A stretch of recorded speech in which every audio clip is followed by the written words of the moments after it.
Facepalm America, welcome. I'm Beowulf Rockland. Thank you so much for being here. Thank you for listening to the podcast. And if you've missed any episodes, you can, as always, go to facepalmamerica.com, listen to past shows, connect with us on social media, and find out more about the show in general. Explore facepalmamerica.com. I live about 300 miles between San Francisco and Portland on the West Coast.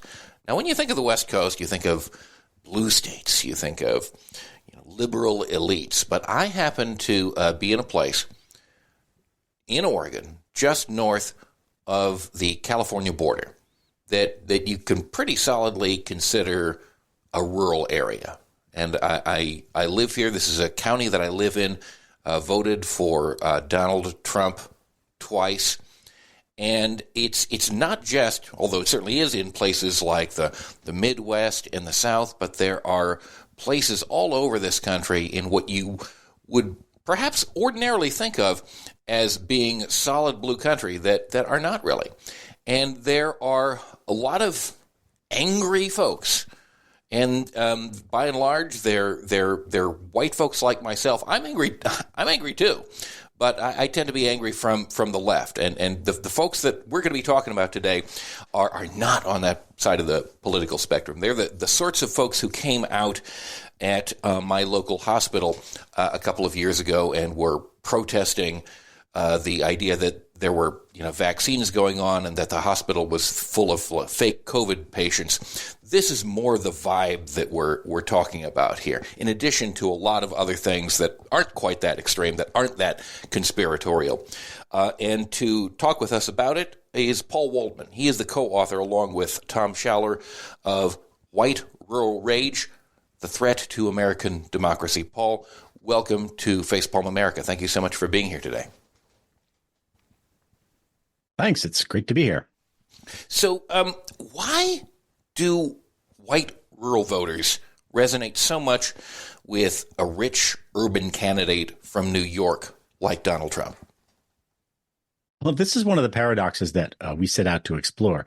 Democrats in particular have been told for a long time that if you want to appeal to rural voters, you have to do a few things. You've got to show up. You have to be respectful. You have to listen. You have to demonstrate that you really understand the details of their lives and that you get where they're coming from and you empathize with them. And then once you've established that, maybe they might be receptive to what you have to say. Well, of course, Donald Trump didn't do that. There is no one who could possibly be more distant from the lives of rural Americans than Donald Trump, who grew up in Queens, never wanted anything more than to be accepted by Manhattan society, who, as we say in the book, he wouldn't know a corn dog from a combine. And yet he became not just successful in rural America, but the hero of rural white America. Right. And so it turns out that what they really wanted was not someone who would understand them and empathize with them, but somebody who could channel their rage, who would have a kind of unadorned bigotry in many cases. That's what they were attracted to. And I think in fairness, one should say that Donald Trump told them a story about what had happened in the past that was true in many ways and compelling to them, which is that both parties had been complicit in a series of economic developments over the course of decades that moved a lot of manufacturing out of rural areas. And that meant that, good jobs that you could get with a high school education were no longer there. A lot of these places are suffering terribly. And Trump came along and said, look, the whole system is rigged against you. Both parties are guilty. And therefore, I will be your champion. That last part was the problem. That's the part that wasn't true. And it turns out that he didn't do anything for them. He didn't make their lives better. I think you'd only have to look around in rural areas to see that they were no better off in 2020 than they were in 2016, but he actually performed better. One of the things we did in the book is we looked at the 100 counties where Trump did the best in 2016. They're almost all rural. They tend to be small places. He got 80%, 85%, 90% in a lot of these places. And in 91 of the 100, he actually did better in 2020 than he had in 2016, despite the fact that he did not improve the material conditions of people's lives. But they got an emotional satisfaction from seeing him kind of sticking it to the people that they don't like. Right. And there really has been, for a long time before Trump, this series of lies told by the establishment, and to see anyone, even himself, one of the most mendacious people that I can think of, poke holes in that is extremely satisfying. And you have the hope that perhaps that system of deception will somehow come undone as a result. Clearly, that's not what happened. When you look at how he governed, it was pretty much like, in most respects, aside from a lot of mean tweets, like just kind of a little bit more right-wing version of your standard like business Republican. He certainly did not dismantle the system. He certainly did not drain the swamp. I think on a certain level, white rural voters, I mean, they understand. I mean, any of us, like, on a certain level, understand when we're being lied to. And I think that they got that the biggest lies historically were coming from the establishment. And again, they saw Donald Trump be complicit in that. And I'm sorry, Donald Trump try to puncture those. And they saw that the efforts when in coming to, rural places and presenting yourself as one of them were also fundamentally deceptive. I mean, if you look back 90 years ago to Franklin Roosevelt, for many people in rural areas, he was a champion. Now, he did fundamentally, transform their lives, but he was also making, he was also saying, what has happened before just isn't working, and we're going to try different things. He followed through on it, but he was saying that. And he was the epitome of what at that time was a rich New Yorker. I mean, he had a cigarette holder, for goodness sakes, if you think about it. And yet he resonated with people in the heartland of this country. And he was able to, get 4 terms in office because he actually changed things in their lives. So I think people have a sense of when they're being lied to, and it doesn't necessarily comport with the superficial projections that people have when they come into an area like that. What do these voters really want, as opposed to what they're saying they want? I mean, fundamentally, there's kind of an economic bait and switch going on here, isn't there? Well, one of the arguments that we make is that they really don't want enough. You talk about FDR. Well, the New Deal obviously was hugely impactful across every area of the country. Big things that people saw in their own lives that the country was pulled out of the recession. And one of the things that has happened in recent decades is that people have become convinced that the government isn't really going to do anything, no matter who's in office, whether it's Republicans or Democrats, to affect the material situation in people's lives. Right. And yet what that does is that totally lets the Republicans that they keep electing off the hook. And so if you look around in too many rural areas, there's a lack of economic opportunity. You have schools that are underfunded. You have poor infrastructure, bad water systems, sewer systems, electrical systems. You have places where hospitals have closed and you have to drive 50 miles to get to a hospital if you're having a heart attack, and that's going to be a real problem. And what the Republicans do is they come every November and say, "Oh, vote for us. Don't you hate those people in the cities?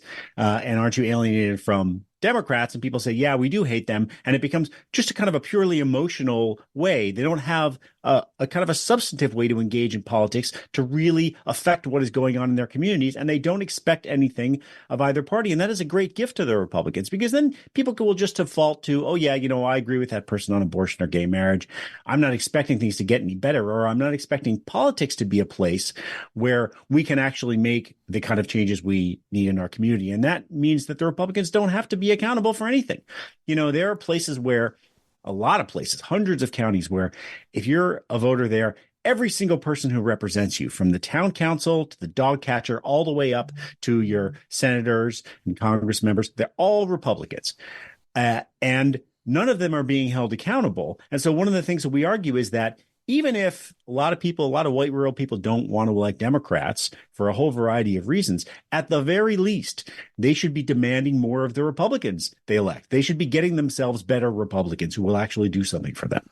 What do you think the process was by which these voters became so cynical and alienated and have had such low expectations of their leaders to begin with? Well, you may remember that time in 2008 when Barack Obama was running for president, and there was a recording of him at a fundraiser. Somebody asked him something like, I think it was in Pennsylvania, said, how can we convince people in, small towns and rural areas to vote for Democrats again? And he said this thing that ended up becoming very controversial about how they cling to guns and religion. That phrase has been repeated over and over again. But if you actually look at the whole quote, what he said is that people in those places have seen one administration after another say that they were going to improve their lives, both Democrats and Republicans, and it didn't happen. And now they don't have those economic opportunities, and they just lost faith that anybody was going to do anything economically that could really help them. The jobs don't come back, and so they just stopped believing that was going to be possible. And they ended up defaulting to things like guns that have that great kind of symbolic meaning. Yeah. But one of the interesting things that happens in 2016 is Donald Trump comes along and he gives them this kind of very intense emotional satisfaction. He channels their anger. He expresses it in ways that most politicians don't, almost no politicians do. And this is one of the interesting things. Tom and I, we did a lot of reporting for this book. We went to rural communities all over the country. One of the things people kept saying to us is, oh, well, Donald Trump, he really speaks our language. And it's puzzling at first because you think, really? That guy speaks your language? But what they meant was that, he says, oh, I'd like to punch that guy in the face. And, he says, I'd like to kick the shit out of them. And he is vulgar and cruel. And it's not the way an ordinary politician talks. And they were really attracted to that. But he came along and he made all kinds of extravagant promises. One of the examples we use is coal. One of the places we visited was in West Virginia. So in 2016, Trump goes to a rally in West Virginia, puts on a hard hat and says, and I quote, "For all you miners, get ready because you're going to be working your asses off." And everybody cheered. But guess what? Did he bring the coal jobs back? No, he did not. There were 52,000 jobs in the entire U.S. coal industry when he took office in 2016. By the time he left office in 2020, that number had declined to 38,000. He didn't bring the coal jobs back. And yet, West Virginia was, along with Wyoming, those are the two biggest states for coal production in America. And those were also the two states where Donald Trump did the best in the whole country. He didn't come through with the promise, but it turned out that people were satisfied anyway, just because he told them what they wanted to hear and he told it to them in a way they wanted to hear it. And when he didn't fulfill what he said he was going to do, they still loved him anyway. And why do you think that is? Why is he and why are other leaders who hit this same circuit not being held to account when they don't deliver? It's a complicated question. I think in one sense people have, you remember that whole thing, that the phrase that gets repeated often about how the media took Trump literally but not seriously, right, but his supporters took him seriously but not literally. Right. There's an extent to which they don't have a lot of expectations in material terms, and they see it all as a show. And so they look at Trump and say, he's given me the show that I like. He's sticking it to the people that I hate. And a lot of it is on specifically economic issues. He did initiate a trade war with China, but there was just a study that came out from the National Bureau of Economic Research that showed that in the counties that were most affected by trade, that there were no positive effects economically of that trade war with China. In fact, in some places it was a negative effect because he put on tariffs and then there were retaliatory tariffs from China, and that actually hurt exports. And so that had a negative effect on jobs in some places, or in many places, no effect at all. But it did have a positive effect politically in those places. They wanted to see that somebody was fighting for them. And you hear that, too, when you ask people why they like Donald Trump. They say, oh, he's a fighter. And so he does a kind of a performative